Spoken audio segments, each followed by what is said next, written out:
ओम नमः शिवाय भक्तों, हर हर महादेव। मैं आप सभी को शिव जी की कहानी सुना रही हूँ। शिव और बैलगाड़ी। यह कुछ 300 साल पहले की बात है। कर्नाटक के सुदूर दक्षिण क्षेत्र में अपनी बूढ़ी माँ के साथ एक योगी रहते थे। उनकी माँ काशी जाना चाहती थी ताकि वह विश्वनाथ जाकर शिव की गोद में प्राण त्याग सके। इसके अलावा उसने अपने जीवन में अपने बेटे से कभी कुछ नहीं मांगा था। उसने कहा, मुझे काशी ले चलो, मैं बूढ़ी हो रही हूँ, मैं वहीं जाके मरना चाहती हूँ। योगी ने अपनी बूढ़ी माँ के साथ दक्षिण कर्नाटक के जंगलों से होते हुए काशी की एक लंबी यात्रा शुरू की।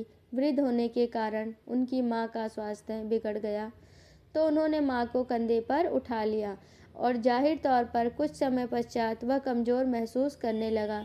उसके पास शिव से याचना करने के बजाय और कुछ चारा नहीं बचा। उन्होंने याचना की, हे शिव, मुझे मेरे इस प्रयास में विफल मत होने देना। बस यही एक चीज़ है जो मेरी माँ ने मुझसे मांगा है। कृपया मुझे इसे पूरा करने दें। मैं काशी ले जाना चाहता हूँ। हम वहाँ सिर्फ आपके लिए ही आ रहे हैं। कृपया मुझे ताकत दें। तब जैसे ही उन्होंने चलना शुरू किया तो पीछे से एक घंटी की आवाज़ सुनाई दी, पर वे चालक को नहीं देख पाए क्योंकि चालक लबादे में था और बाहर धुंध भी थी। मेरी माँ बीमार है, क्या हम आपकी गाड़ी में आ सकते हैं? उन्होंने कहा। अंदर बैठे व्यक्ति ने सिर हिला के हाँ कहा। वे दोनों गाड़ी में बैठ गए और बैलगाड़ी आगे चलने लगी। कुछ समय बाद योगी का ध्यान इस ओर गया कि जंगली रास्ता होने के बावजूद भी बैलगाड़ी बहुत आसानी से आगे बढ़ रही थी। तब उन्होंने नीचे देखा और पाया कि पहिए घूम नहीं रहे हैं, वे रुके हुए हैं, पर गाड़ी आगे और बढ़ रही थी।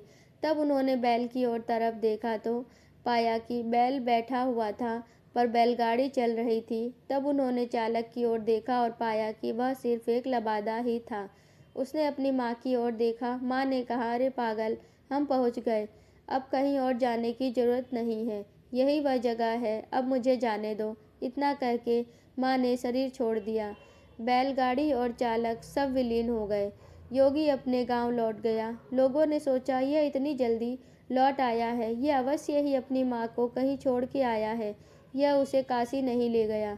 उन्होंने उससे पूछा, तुम अपनी माँ को कहाँ छोड़ आए? उसने उत्तर दिया, हमें वहाँ जाना नहीं पड़ा, शिव खुद आए थे हमारे लिए। क्या बकवास है, उन्होंने कहा। योगी ने उत्तर दिया, मुझे फ़र्क नहीं पड़ता कि आप क्या सोचते हैं, वे आए थे हमारे लिए और यही सच है। मेरा जीवन ज्योतिर्मय हो गया है, यह मैं अपने अंतर में जानता हूँ। अगर आप नहीं मानते तो ये आप जानें। तब उन्होंने पूछा, ठीक है, हमें कुछ ऐसा दिखाओ कि हम माने कि तुमने सच में ही शिव को देखा है और वे सच में तुम्हारे लिए आए थे। योगी ने कहा, मैं नहीं जानता, मैंने उन्हें नहीं देखा, मुझे सिर्फ एक लबादा दिखा। वहाँ कोई चेहरा नहीं था, वहाँ कुछ नहीं था, वह खाली था। अचानक सबने देखा कि वह खुद वहाँ नहीं थे, सिर्फ उनके कपड़े ही दिखाई पड़ रहे थे। वे दक्षिण भारत के महान संत बने।